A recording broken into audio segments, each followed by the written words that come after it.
The opinions and views expressed in the following program are those of the speakers and the host, and do not necessarily reflect those of Yoakley Scott Corporation and your sports network.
And hello, everybody. Welcome inside a Wednesday episode of Running Point on YSNLive.com, brought to you by our good friends over at Greenwood Chevrolet in Austintown. Anthony Hartwig, your host, alongside Gary Altizer and Scotty Mincher in the bottom.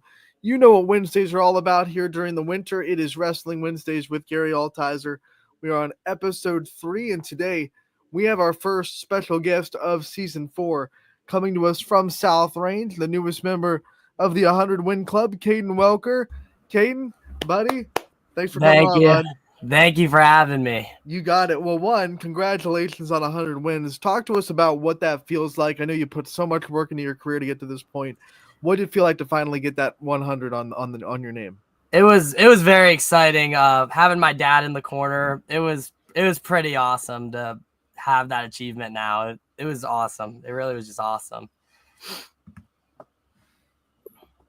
Caden, you're finally on Wrestling Wednesday. I talked to you last year in the postseason. You said, I want to be on there someday. I got to get on there. Now you're on there. You got your 100th win. It's a good way for your senior season to start. Why don't you tell us what your goals are for this season? I'm sure we can figure out a couple of them, but you got any personal goals, maybe above the state tournament?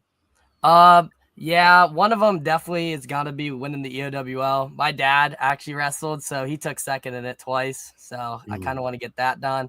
And then obviously I want to become a sectional district champ before the state tournament, and then just try to win as many tournaments as I can apart from there.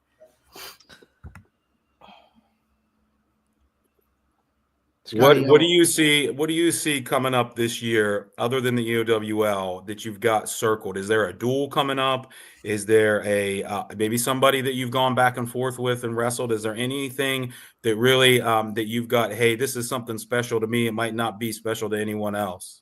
Definitely I want to wrestle Medina. Medina's a big circle. I didn't wrestle well last year there, and I think I could wrestle way better than I did last year there.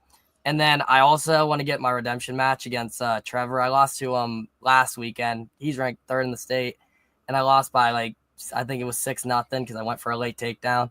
But I know that was a winnable match. But that's the main, probably 2 things I have circled for right now. You're talking about, I'm looking at your bracket right now, Trevor Osborne. Mm-hmm. From Southeast, okay. Yeah, I'm sure I wrestled with him in youth and middle school too. So we're he's not he's a bad kid, but it's just a no. I could get that win.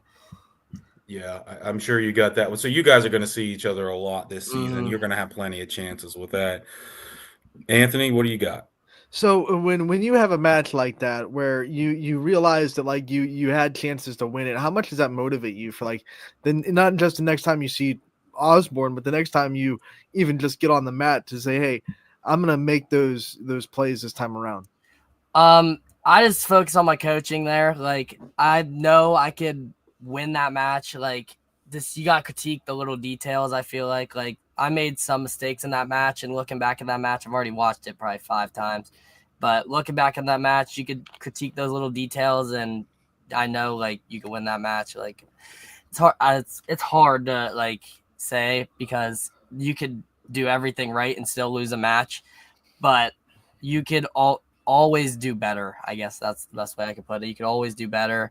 And yeah. Gotti, you got a question for Caden? Yes, I do, Caden. I wanted to know, what do you do to get what are some of your favorite things to do to get yourself like psyched up? Like Ooh, for yeah. I like to listen to music before I wrestle. That kind of like locks me in because I get really nervous before I wrestle. So once I have like music and I start to get going, I'm usually pretty good. And then warming up, I always want to get a perfect warm up in. Like right before I go out on the mat, I want to get my hands on someone. Like usually it's my drill partner, but it could be a coach, anyone. Just get me ready to go. Like music is the main thing for me. Like if I don't have music, I'm gonna be really nervous. But once I have the music, I kind of can just calm myself down and get out there and just do my thing.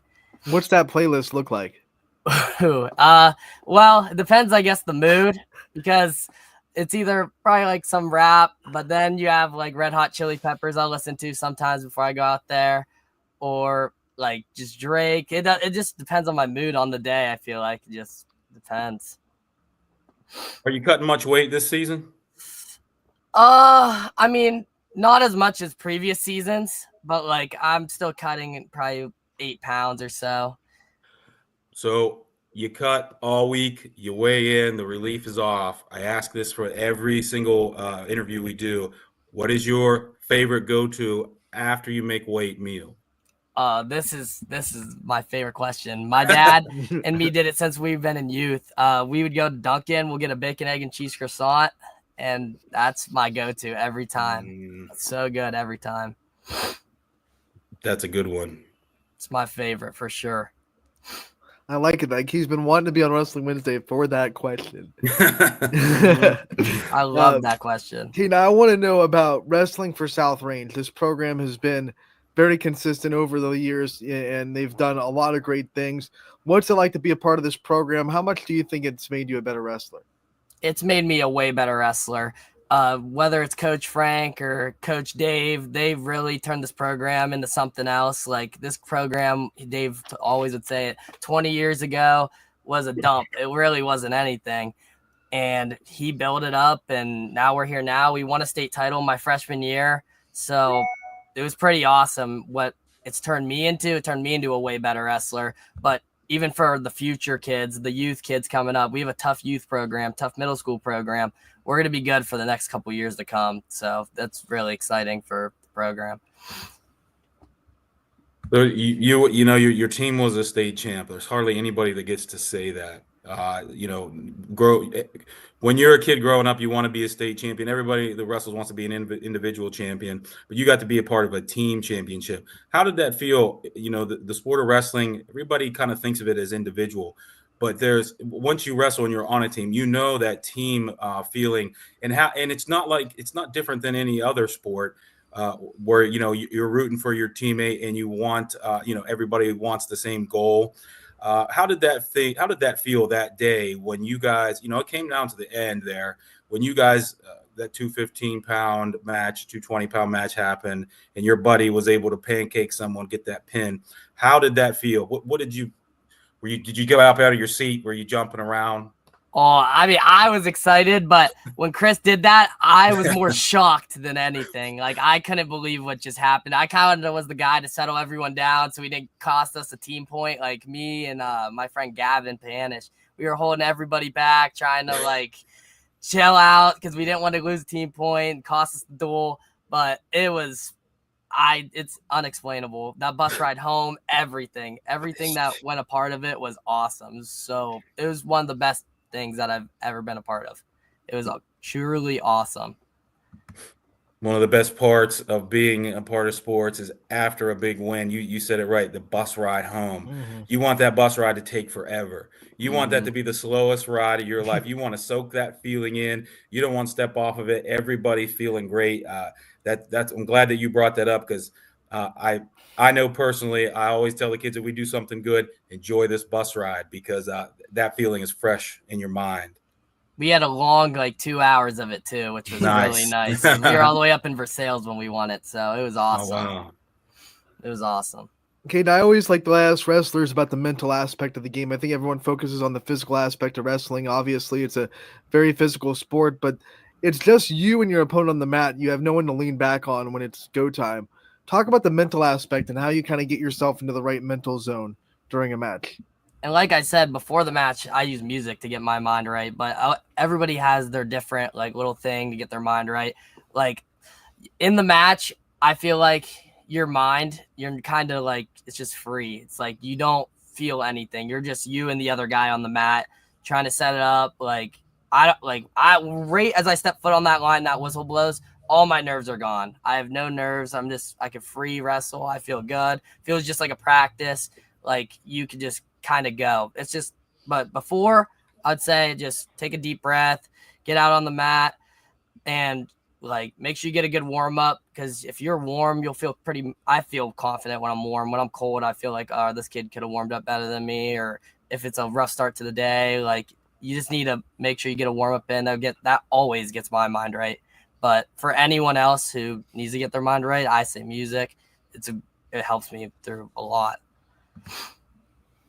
So your dad wrestled in high school, and I'm sure he's the one that got you into this sport. Let's say today, after school, at practice, everybody gets around the circle, and you and your old man get your foots on the line. Who's coming out on top? This is a daily conversation. So I always tell him I think I'll win, but in our prime, in his prime, it'd be a really good match. But now I think I could take it. I think I can take it. He's got a hurt shoulder, so I could target that a little bit. So that's funny. Yeah, because actually one of his buddies that he wrestled, he was from Liberty, Joe Jolton. I don't know if you guys heard of him. He's a state champ, and I'm friends with the son. So it's been me and him are always talking to our dads yeah, we would whoop you now. And so, yeah. That's where your dad says, I didn't teach you everything I knew. Exactly. Yeah, but I think I could take him. All right. I just wanted to hear it out of your mouth. And next time I see him, I'm going to see his opinion. I know he's in here too. I know he's probably rolling his eyes in the back of his head. Scotty, what you got? I just wanted to kind of continue with the fun talk, the fun part of wrestling, and when you're successful, do you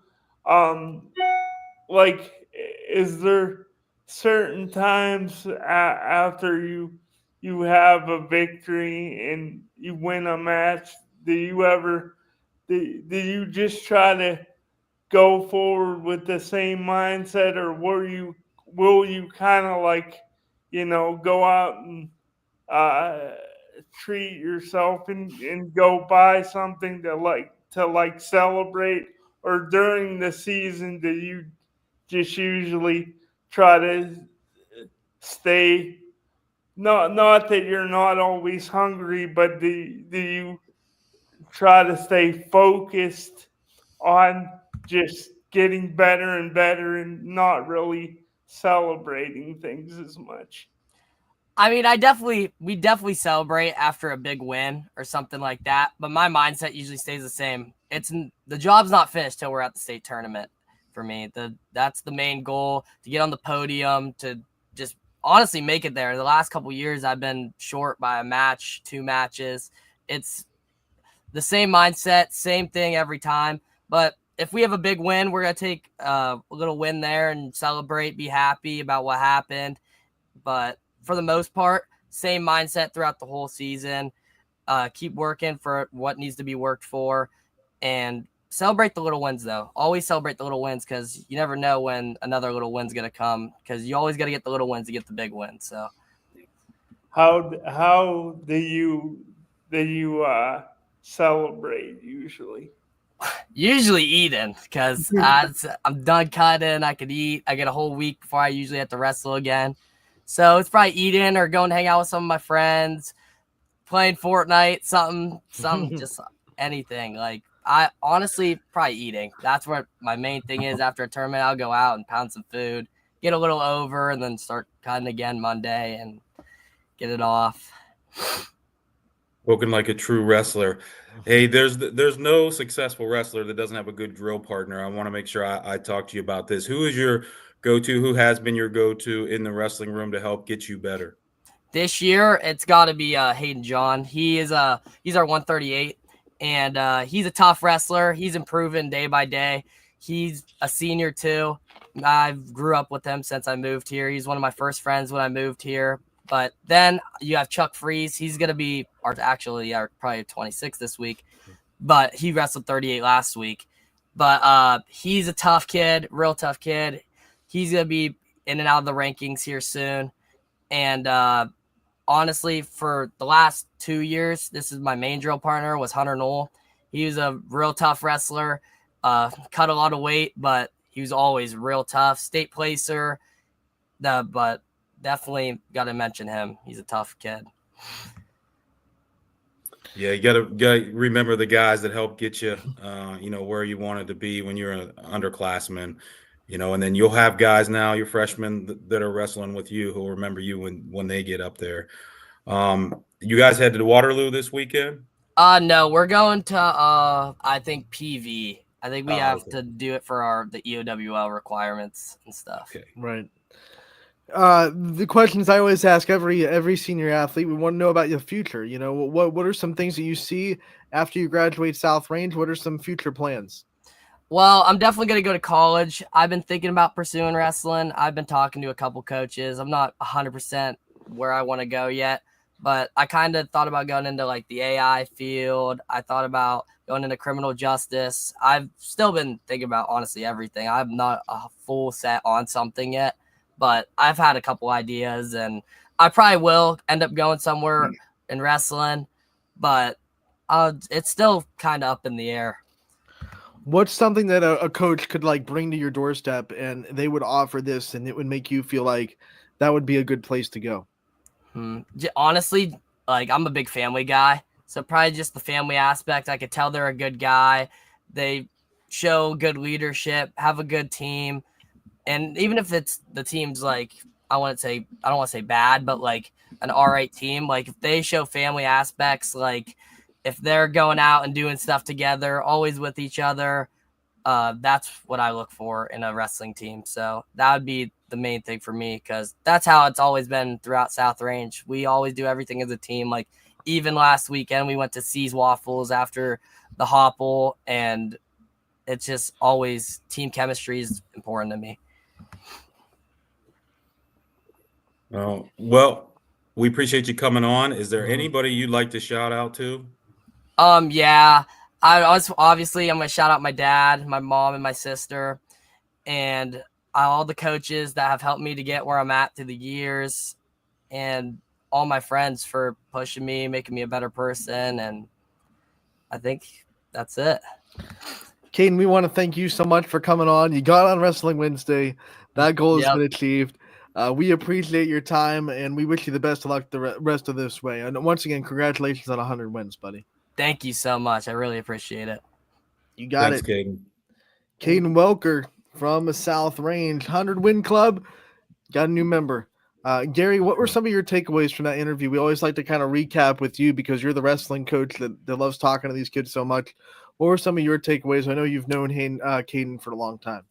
Oh, he just seemed really happy. I mean, you can tell he loves the sport. He talked about how much he liked to eat. I'm glad he was transparent with that, because every wrestler, is like that. Every wrestler, I don't care where they go to school, what weight they wrestle. Eating is a big part of the sport because most wrestlers do have to watch their weight. So I'm glad he was honest about that.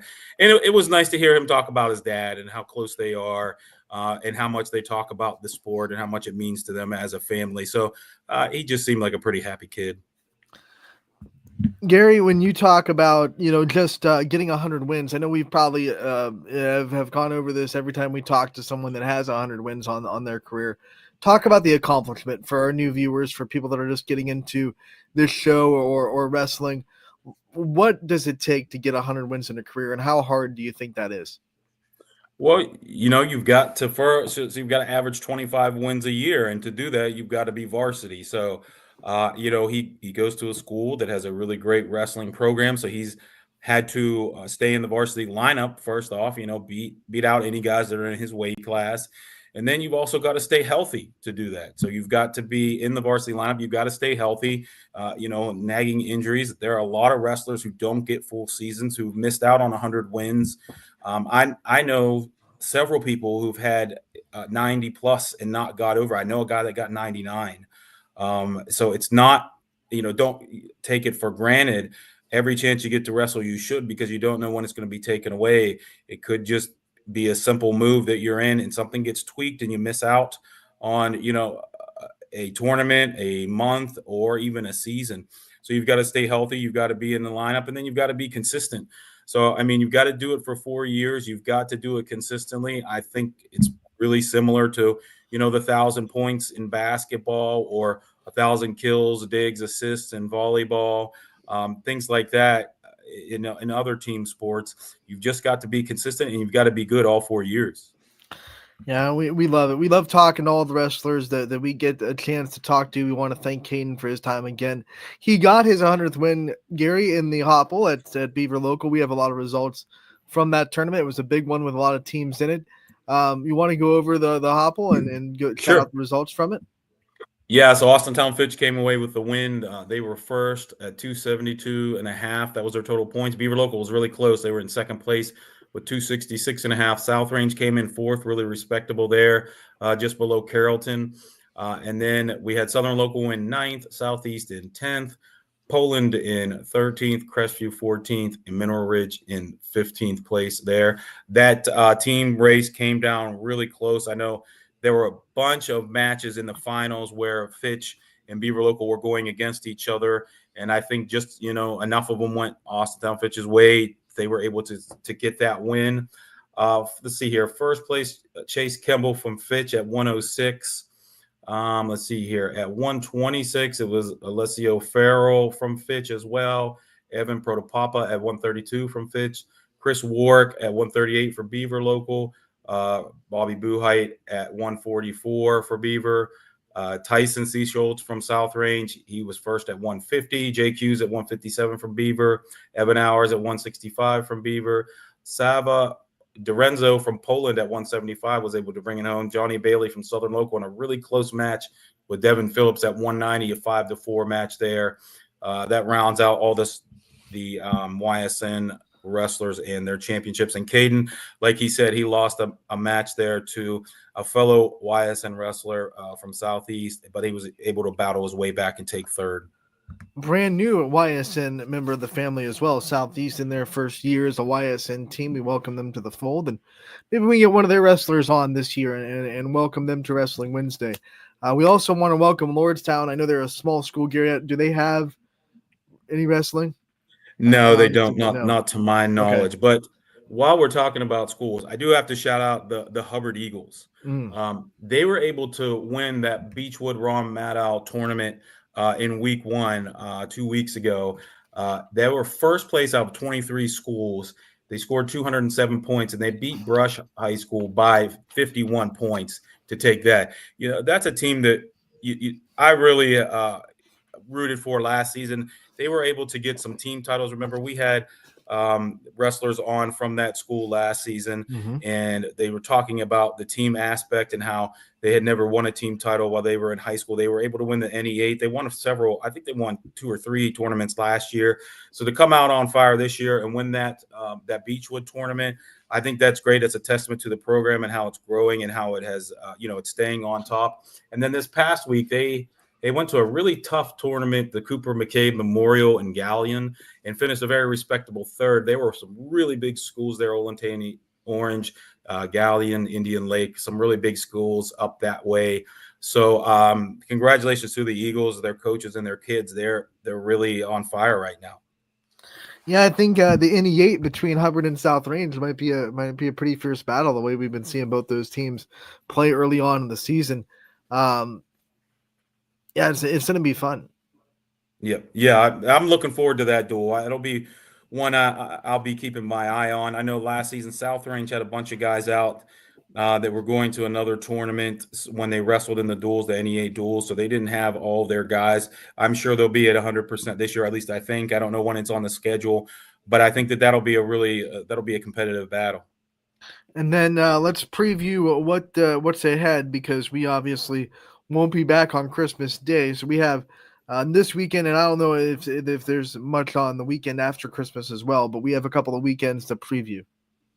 Yeah, so this coming weekend, I know for us, is a big one in Waterloo at Division III Classic. There were 23 teams there. It's a 2-day tournament, all Division III teams. It's a really great tournament for the smaller schools.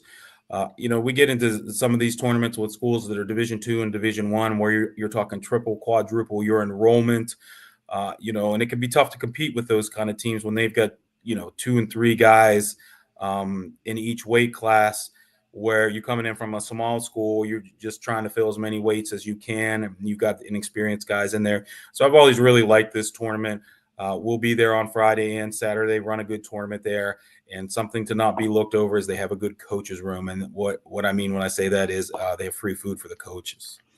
Also want to give a shout out to a wrestler that we followed a lot last year on the girls' side from Poland. Ella Thomas finished 5th in the women Ironman competition over the weekend as well. Great start of the season for her. And I think we'll probably be seeing a lot of success from her this season, and the whole Poland girls team, which is really stacked. Yeah, I agree. I'm glad you brought that up. I was going to talk about her, and Paige Cowan from East Liverpool, I believe, finished 8th in the female Ironman. So congratulations to both of them. They were both state placers last year, so no surprise from either one of those girls. So we won't be back for Wrestling Wednesday on Christmas Day, but I think we'll be able to pull off one for New Year's Day. You guys up for? You guys got any big plans for the 1st of January? Can we come back and get back here on the 1st? Sounds good. I'll be here. All right, so we'll take a 1-week hiatus for Christmas Day.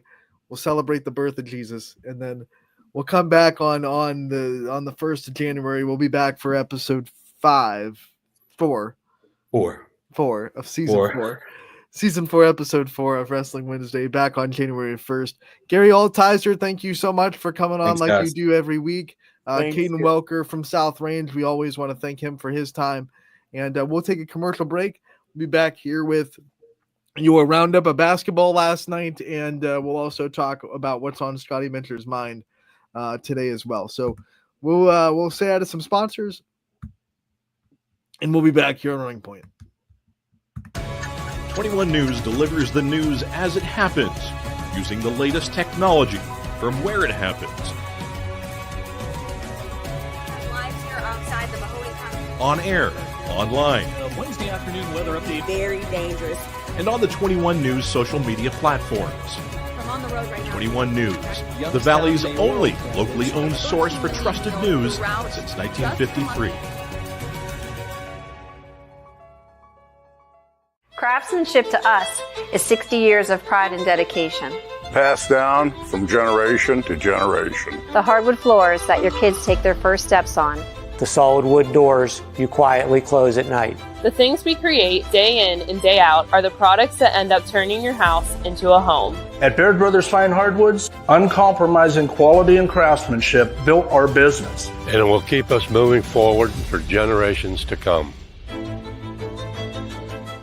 Going the extra mile at Greenwood Chevrolet means we want to take care of the community that takes care of us too. And we have to work together always. And that's how you stay in business for 40 years. You know, I love being a helper because when I help somebody, it makes me feel good. It means a lot that I can make a difference in others' lives. So I will do everything I can and just being there for them every step of the way. I want them to know within the first 5 minutes that they could depend on me. That's what going the extra mile means, only at Greenwood Chevrolet. Before the lights come on, before the workday begins, before a long day is ended, or it's time to have fun. It all starts with the people at Joe Dickey Electric.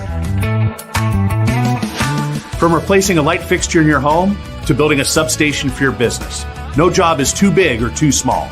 The people of Joe Dickey Electric power them all. Joe Dickey Electric, over 60 years of powering the Mahoning Valley.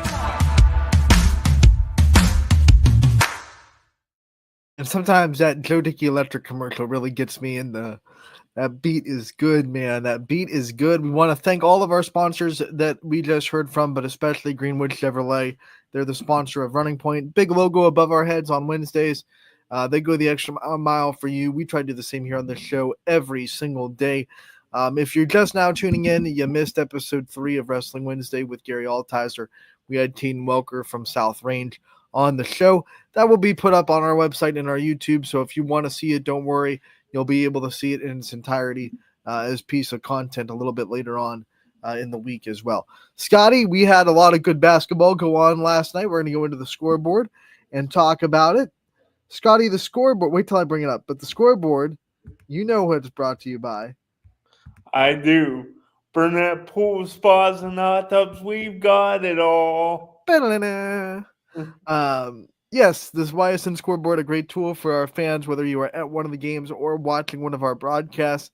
Either way, you don't want to look away from the screen for too long, and the YSN scoreboard is a great and easy way to get live updated scores from everyone across the YSN family. And we thank Burnett Pools, Spas, and Hot Tubs for being able to bring it to you and giving us the great sponsorship. So we go into Tuesday, December 17th, my birthday. I'm 33 now. I'm feeling a little bit older, a little bit more mature.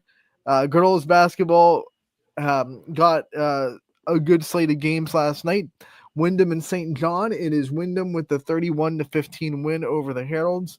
McDonald gets back to league play and gets back to winning. 43-22 over Sebring. Edgewood, no problems with Lakeside. They get the win 64-29 over the Dragons.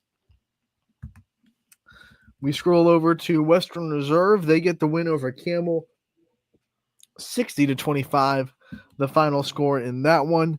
We go to Springfield. They are hosting Lowville in a boys-girls doubleheader. It was a tripleheader, actually. The boys JV played before the girls varsity. And Springfield girls get the win 58-35. They have won 2 of the last 3, and they're still undefeated inside the conference. So Springfield trying to aim for an MVAC championship. Southeast and Garfield doing some battle, some old school Portage County rivals that are now once again in the same league. First time they play each other in the MVAC, and it goes to Southeast. 55-38, the final score there. We go to Perry. They got the big win over Hawken, 53-10. All Pirates in that one. No one was in double figures for the Pirates. They had a very balanced offense. I think 10 different Pirates scored in this game, including a couple of freshmen that got their first varsity points. So we congratulate Perry on a great performance and all their players on contributing. We go to Chagrin Falls. They beat Orange 57-23, the final score in that one. Crestview lets out some frustration. They had a tough weekend at Hoban, and they got back to MVAC play with furious vengeance. 82-13 over Brookfield. All Rebels in that one. Addison Rhodes, 38 points for Crestview. Jefferson goes to Conneaut, gets to win 60-33. That's the first win of the year for the Falcons. LeBray goes to Champion, and they win 56-24. The final score. We want to send more thoughts and prayers to Kidney Caldwell from Champion, who went down in the game. We don't try to speculate on injuries. We're not going to do that, but we do know that we got to make sure that she's okay. So we send all the thoughts and prayers that we can to her and her family as she went down last night with an injury as well. Both those teams really dealing with the injury bug, unfortunately. Newton Falls gets the win over Liberty, 37-18 in girls basketball as well. Then we go to the boys' side. East Liverpool travels to St. Clairsville, coming off that big overtime buzzer beater over the weekend. But this time they couldn't muster up enough to beat the Red Devils. They win 68-64 over the Potters. Canfield travels to Marlington. They're unstoppable as they win 74-44 over the Dukes. Salem and Heartland Christian play for the second time in a couple of weeks. This time in Salem, this time a lot closer, but Heartland Christian still pulls out the win 77-72 over the Quakers. Austintown, Fitch, and Ursuline, and man, that Ursuline offense is something to marvel at. They run all over Fitch 87-53. You can find a story and interviews with Jalen Gunther, Deshaun Wall, and Coach Gunther on our website, as well as our YouTube page. Ty Bartell did a good job with that, Ursuline rolling over Fitch. Badger and Matthews playing each other, and it's Mustangs that get the big victory, 76-52, the final score there. A really good one in JFK is Boardman and JFK offenses do a lot of scoring. 78-73, the Eagles come out on top. Nick Ryan with a 30-plus point performance, I believe 32. I could confirm that, but you can find an interview with him from Dom O'Brien also on our YouTube and our website with the story. Lordstown falls to Bristol, 78-20, the final score there. Cardinal Mooney goes to Canton South, gets the win, 54-39, the final in that one. We have Carrollton going to Crestview and getting the win, 60-23. East Palestine and Columbiana. Columbiana gets the win, 52-27, the final score in that one. Portland has played 3 games that have all been decided by one possession. They win this one after losing 2 tight ones in a row at home against Girard. 59-56, the final score in that one. Niles and Hubbard, it is Niles that gets the win, 69-60. Both teams had a pretty balanced offense, multiple players in double figures on both sides, but the Dragons do enough to get the victory. They're 2-3 on the year. Hubbard falls to 1-4. Louisville goes to CVCA, and their offense is running as they win 83-59, over CVCA. Springfield boys against Lowville, and they get the win, 51-46, a tight one in Springfield. The Rockets couldn't do quite enough to get past the Tigers. Grand Valley with a monster win over Maplewood, 64-30, your final score there. You go to Howland, they get the win over Newton Falls, 45-31, final score. Pymatuning Valley goes to Fairport Harding and edges them out in another high-scoring affair, 77-71, the final score in that one. Lakers with the win. Wyndham and St. John, another high-scoring game. St. John gets a 71-66 win. McDonald makes it a boys-girls sweep as they beat Sebring, 66-28, the final score in that one. Southern Local gets a fight from Latonia, but does enough on the road to get the win down the stretch. 56-48, the final score there. Southern Local gets the EOAC win. Cheney against Spire Academy. Cheney gets the win, 48-35. South Range in their home opener dominates Struthers, 68-37, the final score. Lisbon gets the win over United at home, 54-39. You can find interviews from both those games. Coach Carden and Luke Rowan for South Range, and DJ Oakley had a chance to catch up with them after the game. And then from Lisbon, we have a post-game interview with Chris Huxhold after their win over United. Wellsville falls to Valley Christian, 73-35, a big dominating win for Valley Christian. That might give them a lot of momentum heading forward. We go into Jackson Milton. They get the win, 56-55, a close one over Waterloo. Beaver Local falls to Cambridge, 83-46. And then over in PA, Mohawk, they're able to roll over New Brighton, 72-31, the final score there. So that does it for the scoreboard from yesterday. Scotty, anything stick out to you on the scoreboard? I think as far as polling goes, you mentioned the close games early on so far in the season, and getting that close win last night over Girard. I think that only is gonna make them tougher. I also think on the boys' side, it was impressive for Camel, down double digits at the end of the first half, and to get the victory they did. And also, I was surprised, not that they won, but early on in the season, I didn't quite know how good the Irish were, Ursuline, but to do what they did last night, pouring in 87 points, I mean, that's just really scary. Yeah, that Camel game I believe was on Monday. The girls played last night. Camel lost to Western Reserve. But to your point about Ursuline, yes, they are extremely talented, and they're gonna be one of those favorites to make deep tournament runs. Yeah, and I guess it got me thinking of something, and kind of tying into maybe a question I had for you. Do you think how much? Because I know you, at the end of the day, student athletes, you still got to go out and play, and there's so many variables, probably more than on any other level in high school, because a lot of times you just don't know what you're going to get and if you're going to get the consistency you want from high school kids. But do you think, like Ursuline having such a deep playoff run in football like they did, do you really think it kind of motivates the other sports too, where they say, hey, we don't want to be like, we got to be impressive here? Has to. There's no way. I mean, you can't be that competitive, and then see another team from your school make a deep run and not want to do the same thing. I mean, you don't want to be that team that ruins that stretch. You know, you don't want to be that team. No one wants to be that team. So I think absolutely when you see a team make a run. I mean, we've asked plenty of athletes this after some of our teams have won state. You know, in the next season.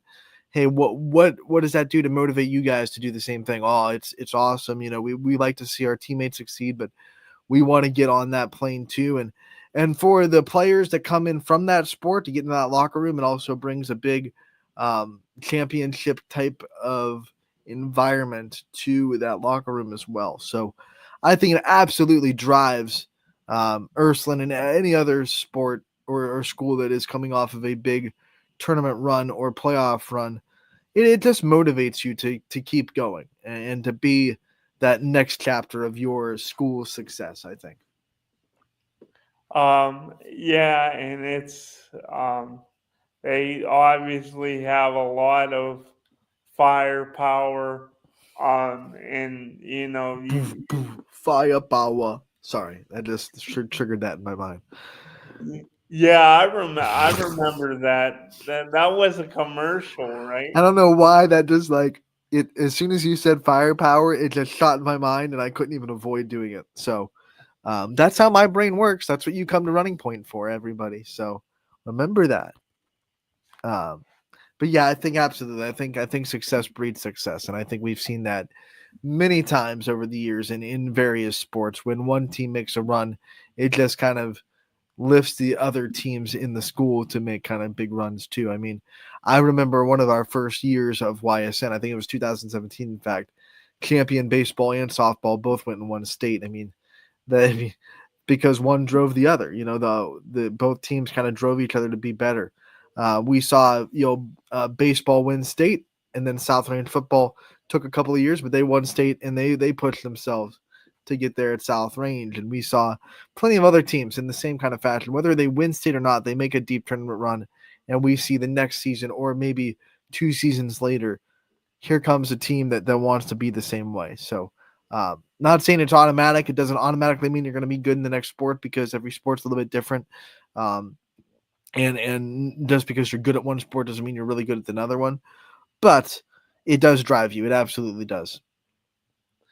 Yeah, it's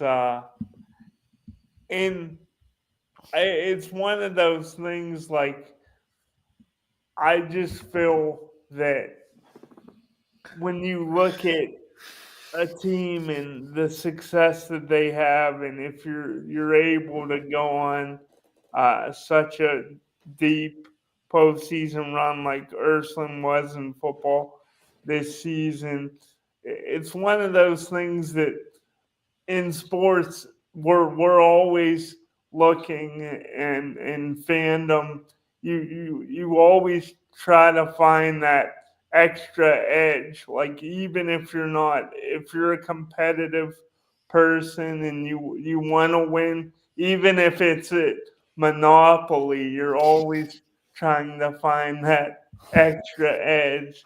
So any little land on my boardwalk, Scotty. Let's go. they can help. Hey, I haven't played in years. We could play it sometime. Get on Monopoly Mobile. We'll play on that. Monopoly Go. We'll play each other. Yeah. But yeah, it's kind of like I don't know if you watched the Last Dance documentary. I'm always the car, Scotty. Don't you come out with trying to be the car. You're always the car. Yeah, I did see The Last Dance, Scotty. Absolutely. And that was a nice peek. I mean, for people that didn't know already what kind of just absolute, I think outlier is a good way to put it that Michael Jordan was. I mean, he sacrificed, I don't want to say character on the outside, because I think, when it came to his persona in the public eye during his prime, he was fine. He never really stepped on the line, but he sacrificed like relationships with teammates and the way he looked to his team for winning. And that's just like, he said, I'm not going to be your buddy. If I have to kick you in the butt, I'm going to kick you in the butt. We're going to do whatever it takes to win, period. And love it or hate it, that got him to where he was. Yeah, he was one of those guys. He's built different. Not too many people are to that extent like that, and that's why he will be. I mean, you can make that. We're not going to have the argument on YSN because we've spent like 2 years having it on shows. But he's whatever side of the fence you're on, he's either one or two. And when you talk about basketball and the players that have come into basketball history, and that's why, because he has that killer mentality. I mean, that's the best way to put it. Like, he will do whatever it takes to beat you, no matter what it costs. Well, not only did he use everything as motivation, just being able to go out and show that he was the best during his time. Whether you think he is still currently, he was the best during his time. Just not only using it as motivation, but then going out and just embarrassing guys. It's, I mean, not many people can do that. So, but do you think, Anthony, like connecting it to local stuff? I'm not saying, like, obviously if you could win in a route, players love it, coaches love it, but do you think sometimes, and not saying those moments won't come for a school like Ursuline, but do you think sometimes coaches early in the season, they wish there was a little more of those high pressure moments to see how their team is going to handle that adversity? Or do you think if you could stack the blowout wins, if you can stack them up early, why not? Because overall, what it comes down to is coaches can help players get to their potential, but you need them to actually go out and execute and win. The coaches aren't going to do that. So what are your thoughts? I think that conversation depends very widely on, are you blowing out teams because they're just not at that level, or are you blowing out teams because they are and you're just better than them? I mean, we've seen a lot of teams go through a schedule where they're just playing teams that they're just head and shoulders above, and they blow them out all year. They get to the tournament. Eventually you run into another bully, right? And that comes back to bite you because you haven't been playing anybody that really tests you. But if you're playing good teams and you're still blowing them out of the water, that's when we see teams like you're special and you're going to make a huge run. I mean, I remember Ursuline football when I was in high school, when they had Keith Teague and all those great players. They were blowing people out because they were just that dang good. And they went on, they blew people out in the state. I think the most points anyone scored against them was like 10 points. It was ridiculous how much better they were than everybody else in the state. Look at Marion Local this year. and what they did in the state, I mean, that's when you're just better than everybody else by a mile. That's fine. That's what every coach wants. But what you don't want is those kind of scores that are kind of fool's gold, because you're playing a team that you could beat with your hands behind your back because they're just not on your level. So you're beating them, 90-3. That doesn't do anything for you. But if you're playing a high quality team and you're just still better than them, that would be the cream on the cake for any coach, I think, to just be like, okay, we're in the driver's seat. We're playing this team that has talent and we're smoking them. There's nothing they can do. Marion Local won a state championship. I think it was 74-0. Now, you are talented if you get to the state championship game. You don't walk into that. And Marion Local just took it and said, you know what? We're just flat out head and shoulders better than your talented team. And that was just, whew. Yeah, 74 to not. I mean, yeah, that's incredible, man. The MAC does it different. For sure. Could I ask you one more thing quickly, Anthony? Absolutely. I think we got time. Is it oh yeah, we have 10 minutes. You're good.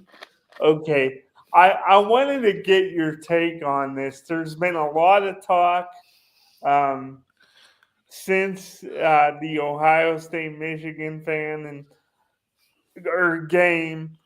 And I'll admit, Anthony, I consider myself, I'm a Buckeye fan, but I'm not or at least I try not to be one of those obnoxious Buckeye fans, because I think a lot of Ohio State fans are just entitled and arrogant. Just my opinion. We just lost a lot of views.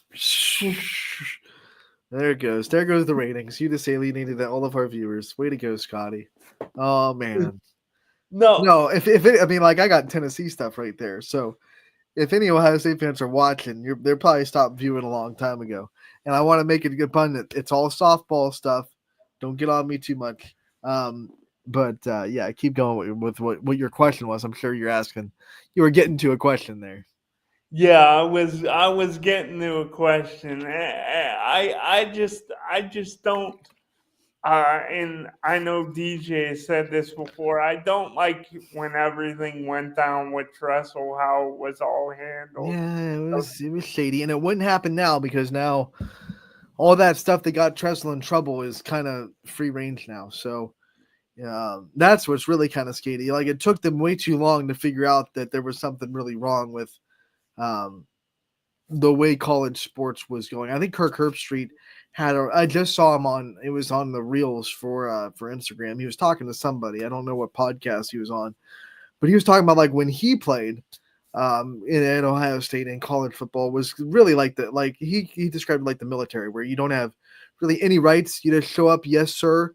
You take what you get. You try to get a little bit more, but you're not really given anything. And then all of a sudden now we're in the polar opposite, where players almost have way too much freedom, and they can just be like, hey, you know what, deuces, I'm not feeling this school, I'm going to leave. There are players that have been to 3 or 4 different schools before their career's over. And I think one of the things he said, and I don't even know if this is tracking to what you were trying to get at, but I think he was kind of right. We're trying to treat these college athletes almost like they're professionals now. So now we have to kind of look at NFL and say, yes, you can move teams, but there's also pretty strict guidelines on how you move them. One, you can't be sitting there in the Bears right now and just be like, you know what, I'm not feeling the Bears. I'm just gonna leave and deuce out, and I'm gonna go on my own and go to the Broncos. They're gonna get in the playoffs, so I'm gonna go play for them now. You can't do that in NFL. You have to either get traded or you have to get released or whatever it may be. And if you don't do that, you're stuck on that team until next year whenever your contract's up. Maybe, I mean, I don't know if we can get contracts in NCAA. That might be a little shady because they're still technically amateurs. I think that's still how it works. I think they're still technically, even though now there's NIL because they're not being paid by the actual university.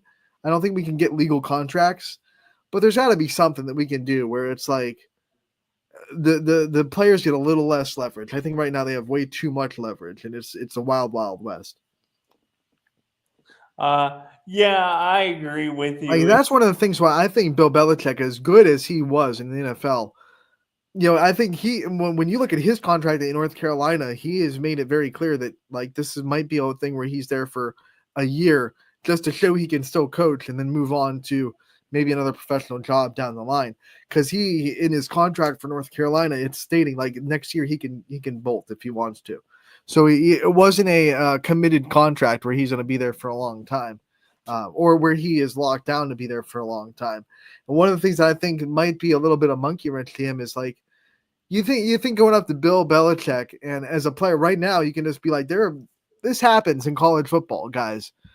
If your check doesn't clear for that week from their NIL, supply, I'm not practicing. And what can they do? They don't have you under contract. There's nothing that says you have to practice. I'm not practicing. My NIL check didn't clear. Have a good time. You have a good week. I'll be back next week when my check clears. You think that's going to fly with Bill Belichick? And then, like, if it doesn't, do you think he's going to get the players that he needs to win to win in the ACC? I don't know. I mean, I don't know how he's going to run it. I don't know how he's going to kind of navigate that. It's probably nothing that he's been accustomed to for a while. So I'm really interested to see how he kind of navigates this world that college football is in right now, because it's a different animal than the NFL, because it's not nearly as structured, and these guys don't have a lot of restrictions that they have to really adhere to. They have leverage, unlike the NFL, where yes, the players have leverage, but there's also a lot of leverage on the team too. And there's no leverage for the university right now for college football. Yeah, that's good points. I don't know if that was at all what you were going for, but that's the track we got on. Were you going to ask something else about like the Ohio State Michigan game? It was flag planning. Flag plan. Oh, yeah, that was where that's tough.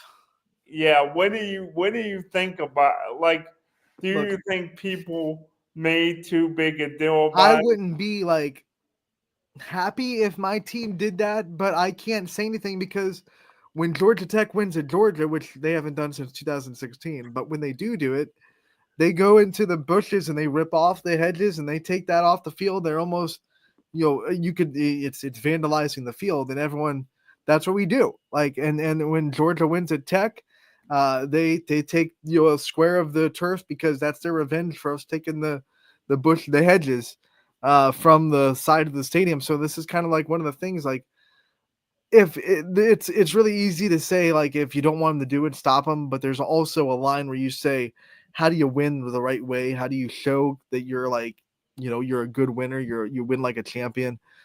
This playing of the flag, that which surprised me, it's not new. Like, college football teams have been doing it for a long time. So I don't know why all of a sudden this year there were not just the Ohio State game, but there were multiple times when people went to do it and the other team just got so unbelievably offended that they started to fight. And it's like, this is not the first year that someone thought it was a good idea to go with a flag and plant it in midfield to their rivals. Like, Baker Mayfield did it, right? I mean, like, this is not the first time that's happened. Why this year did it take so much offense?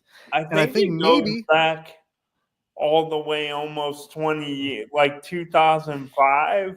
Maybe it harpens back to what we're talking about, where there's a little bit more leverage now for these kids. They feel a little bit more entitled. So when they see someone playing a flag on their field, they think, well, I can just go fight that kid. I'm not going to have repercussions because I'm getting paid now and nothing's going to stop me from getting paid.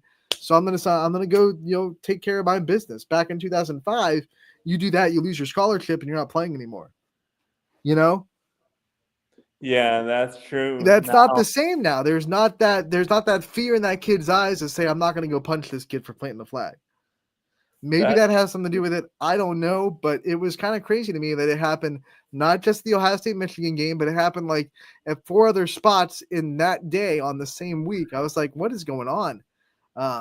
It was crazy. It was crazy. I think it was kind of embarrassing for the universities. They both got fined heavily, I think, for everyone that was involved in all the fights. Fights are just not good. They're not a good look. And I get that, like, the pregame where you get together and you're kind of jawing at each other, that's fun, but when it breaks out into, an all-out, like Ohio State, you saw the cameras on the field. It was an all-out just melee, which that's when you get people hurt that aren't in football pads, That's when you have to use mace to spray people, and then people that aren't even involved get sprayed too. And it's a lot of bad things that happen when stuff like that breaks out, and it's unfortunate. Yeah, it is, and I saw that. I would say, though, if I was speaking objectively, I think, in my opinion, Ohio State was more in the wrong for that situation than Michigan was, because Ohio State, you got to just kind of take it, man. You lost. You got to take it. You got to say, hey, you know what? That sucks. Michigan's not exactly being the best sport, but then you elevate the situation so much more than they did by just planting a flag on your field. I mean, at the end of the day, what does that hurt? They're not punching one of your guys. They're not fighting one of your guys. They're just planting a flag in your grass, which is like, you're not playing on that field anymore this year, right? So they are hosting Tennessee, but it's nothing. It's literally nothing. So you elevated that to way more than it had to be. So I would say, if I had to like divvy out blame, maybe like 30% Michigan for being stupid and planting a flag and that kind of rivalry and kind of testing the waters there. But then like 70% Ohio State for not just being a little bit mature and being like, okay, whatever, we'll take care of that business when we see you again. But we're not going to elevate the situation and cause a absolute melee that really could have gotten someone really hurt. Yeah, I agree. So it is what it is. Scotty, you want to talk about the game on Sunday? Do you want to? You're always bringing up the Chiefs. Yeah, that was, man. Woo, that was an ugly football game, wasn't it? Just ugly. Like, we were ugly, you were ugly. Everything was ugly about that game. You were saying all week that you haven't won a game comfortable, like that was at least a 2-score game. Yeah, and you at get least 6 turnovers. But Mahomes was you think he's playing 19 Sunday? for 38? Like, he wasn't on. There was a couple of passes that he missed. He wasn't playing great. I don't know why we abandoned the run the second half when we had the lead. That was kind of weird. Yeah, we got him hurt, which is kind of sucks. He might not play against Houston, because they definitely want him to play against Pittsburgh if we need that game. So I think we're starting to think like, okay, if we have to throw out Carson Wentz in the Houston game, we can't lose the 1 seed. We need him to play against Pittsburgh if we don't win against Houston. So maybe maybe he won't play this weekend.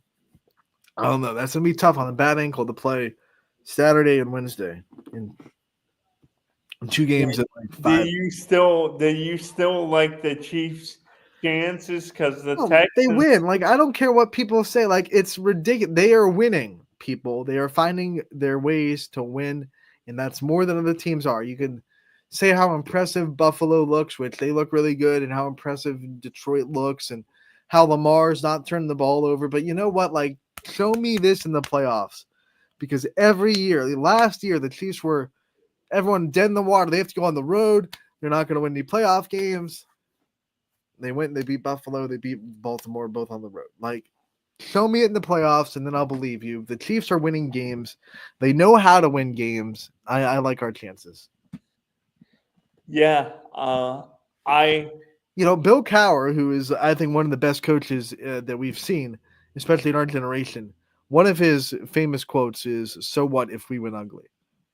It's a win," right? So you're supposed to win the game. You're not this isn't college football. There's no eye test.